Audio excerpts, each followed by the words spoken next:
Wow, they can't say that this the old version that they're doing for like the I must be like their April Fool's thing is not busy. I was playing, decided to make a video for you guys.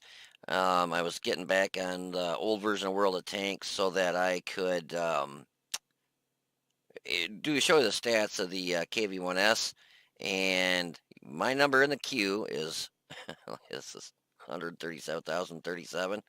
Jeez. Wait until a client connects to the game automatically. And wow, looks like I might have been lucky to get the game time I did. It's going down. Wait, is it going up? I know it's going down, but it's going down very slow. I wonder if they didn't think they were going to have this good of a turnout. The one thing I did notice, it's got to be a server overseas because I'm seeing a lot of Russian language on there, and the ping, for me at least, has been in the mid 120s, 130s, maybe a little higher at times, but it's playable. You just got to kind of make up for where you're shooting. Boy, oh boy. Yeah, this is a little redonkulous. I think I might get off. And time is it? 2:50? Doesn't anybody work? I'm off because I've been up since friggin' midnight driving. But yeah, this is a little crazy. I think I'm gonna get off and try again in a little bit, and hopefully the queue will go a little bit quicker, or there won't be a queue. But yeah, so I'll be back in a few, guys. Alrighty, and so in classic mode here, you're going to be seeing a review, or excuse me, a replay that I did with the KV-1S, and you're going to see why it was so popular back in the day, known as the Derping Beast. I just wanted to go over the kind of specs of it a little bit because I know it's changed since back in the day, uh, substantially. Unfortunately, the gun's gone, downhill. I mean, it's still a good tank, but it's just not what it used to be with 160 penetration with a heat round and, just drive around one shot everything. But so the armor on the KV-1S from back in the day, your hull armor was 75 in the front, 60 in the side, 60 in the rear. So I think it's actually better on the side and the rear and worse in the front. Turret armor, once you fully upgrade it, you get the KV-85 turrets, 100 all the way around. I'm up to the IS. Yeah, the IS, getting ready to do the IS-3 here in a minute. But the gun that you want when you are going up this, well, you wanted back in the day was this 122 derp gun. Standard pen was 61 for your HE and 160 for your heat. 450 average damage with your HE and 370 with your heat round. And you can see it really didn't have that bad of a load time, 6 rounds a minute. So I think your reload is right around 8.5, about 8 seconds, give or take. Accuracy, 0.5. It's really not that bad. Aim time, 2.5. For a derp gun, that aim time is phenomenal. I mean, nowadays, you're over 3 seconds, 3.5 seconds with a derp gun like that. But, so yeah, you're going to see why it was so popular back in the day. Now, when I started playing, this is all you had. USSR, Germany, and USA. And the mistake I made back then is I started going down, actually, the German tree. And, I mean, I was all over. I'd get the tier 1, then I started over here. And I didn't know what artillery was at the time, so, I was going over here and then over here. Well, actually, I knew what artillery was. I mean, I didn't know how to play it. Then I got over here and over here and over here and over here and over here and over here, and I'm like, holy crap, I was going everywhere. And I couldn't figure out how come when I would face an American tank, they could come up over a hill and shoot me like crazy, like, aiming down like, and I'm like over them and I couldn't even aim at them. Because I didn't realize about the gun depression, and the U.S. had good gun depression, good frontal armor on the turret. The German tanks, very accurate. all around decent armor. The Russian tanks, well, everybody knows about the Russian tanks. They're just phenomenal. Um, they do have some of their downfalls, but so I went from Germany, and then I popped over. I think I went to the U.S. line, started going up to get the T-30. Back then, it was a Tier 10 heavy tank, not a tank destroyer like it is now. And they got it spot on just the way it used to be, Tier 10 heavy tank. It's funny now, but I mean, you look at the let's see, where is it here? I don't know what's going to do. Shell damage. Yeah, standard shell damage 563 to 938. Standard shell pen 207. Yeah, you heard me right, 207. You got tier 8s that have better pen than that right now, all the way to 345. So, you know, if you look at the guns, a lot of them, even the T95, I bet you. Let's take a look. Standard shell pen one. Oh, that's I should have actually probably looked right at the. I wonder if it's gonna let me look at the gun like this. Mm, yeah, average pen. Okay, that's what it was. It was showing me the lowest and the highest for the average pen. I forgot about that. So 276, which is still good. 320 on your premium. 750 average damage. So that one really hasn't changed much other than they gave it a tank destroyer designator, and I think they took away some hit points on it. Gave it lesser hit points, and they made it a tier 9. Um, yeah, they made just so many changes compared to how it used to be. The IS-7, I don't know if it'll show. Well, you can't really see it, but the machine gun actually is laying down on the old version. Let's see if it actually shows.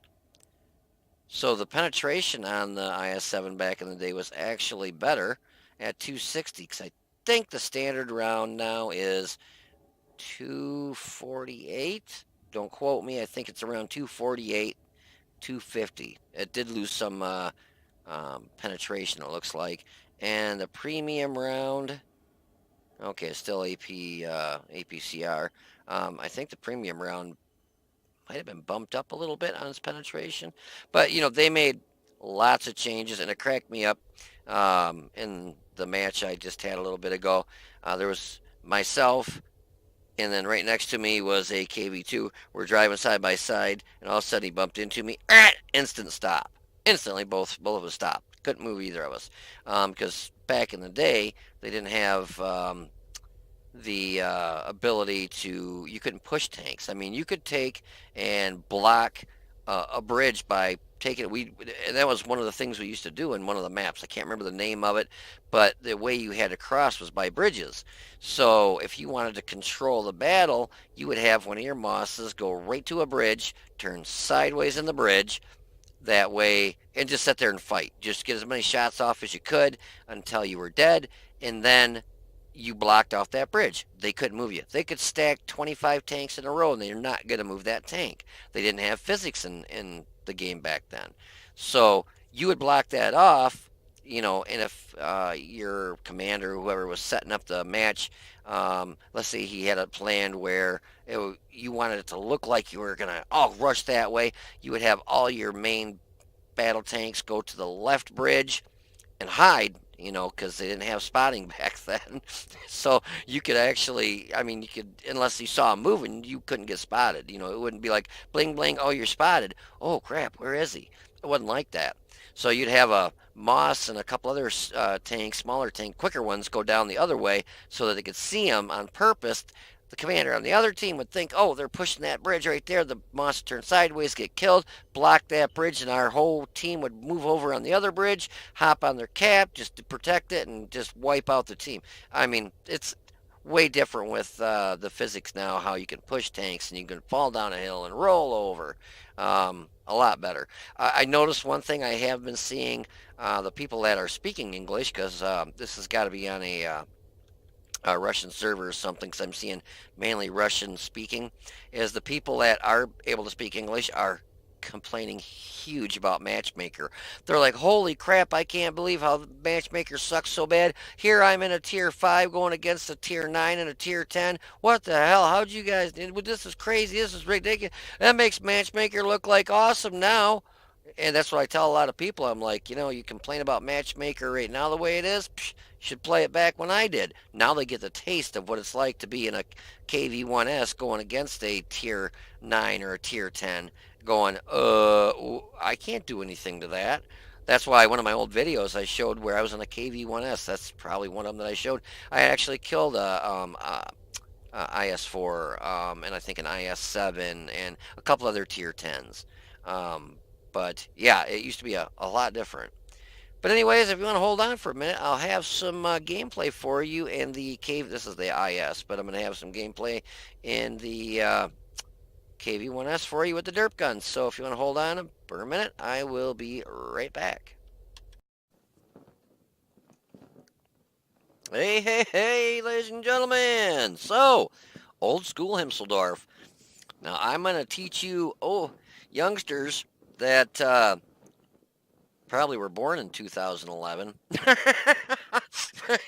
Why the KV-1S was the machine that you did not want to be in front of. It doesn't matter if you were in a tier 9 or a tier 10, you still don't want to be in front of this thing. Because a derp gun on this thing. Let's get this show on the road. Oh, gosh, I am so sorry, guys. Give me a second. I forgot.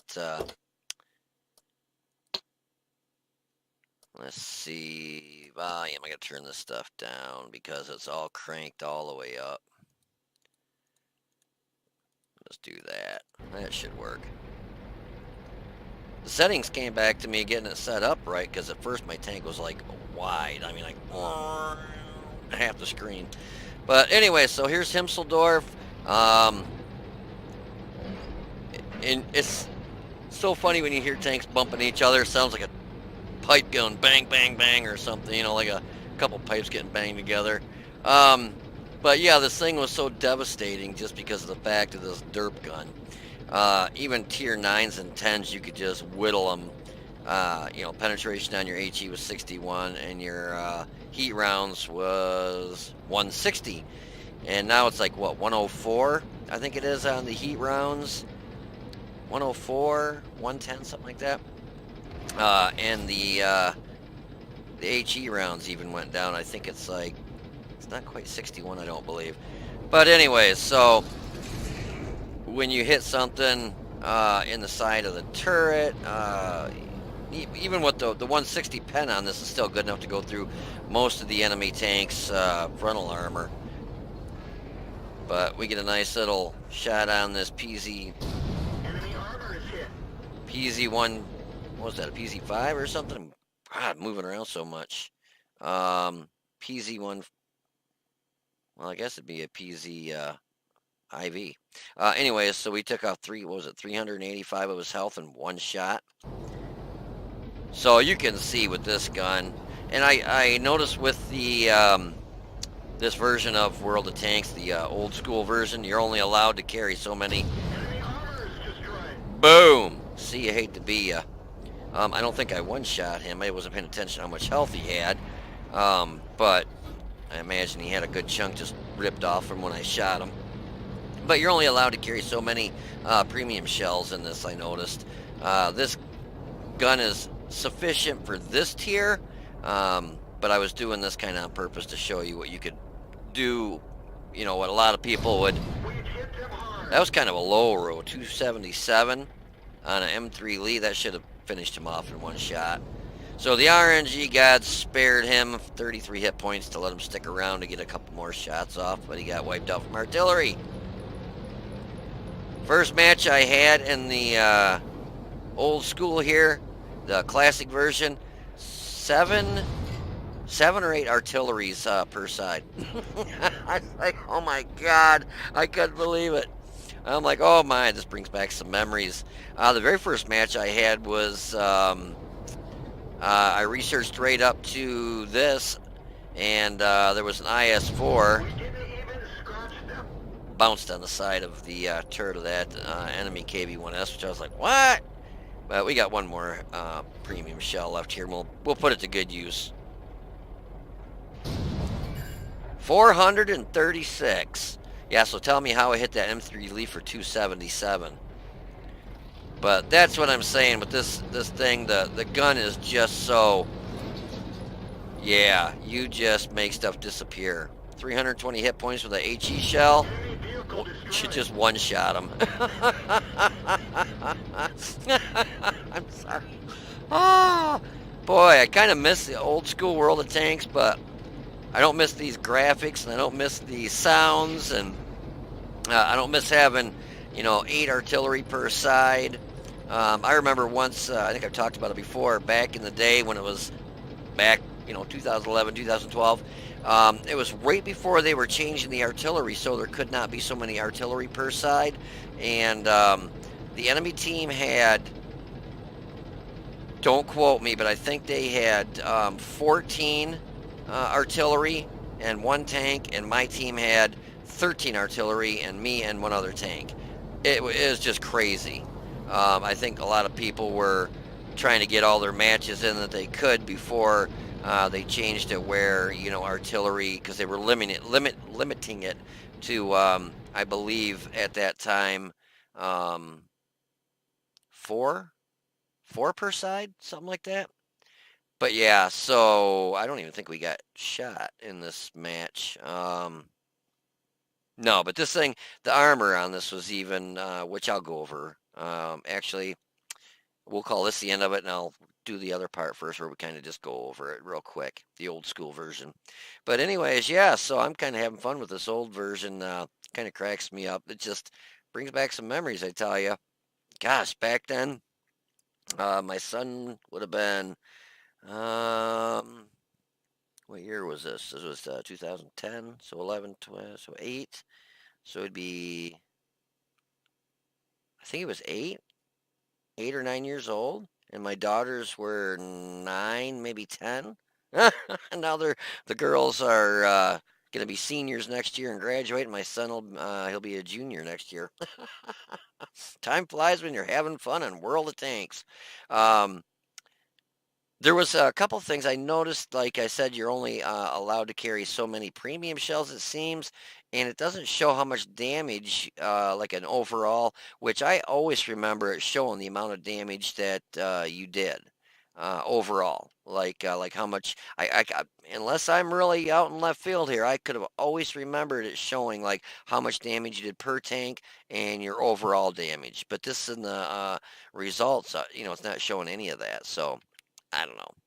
Anyways, yeah, I hope you enjoyed this video as much as fun as I had making it because this is pretty crazy. But anyways, yeah, you guys take it easy, be safe, and I'll see you on the new battlefield.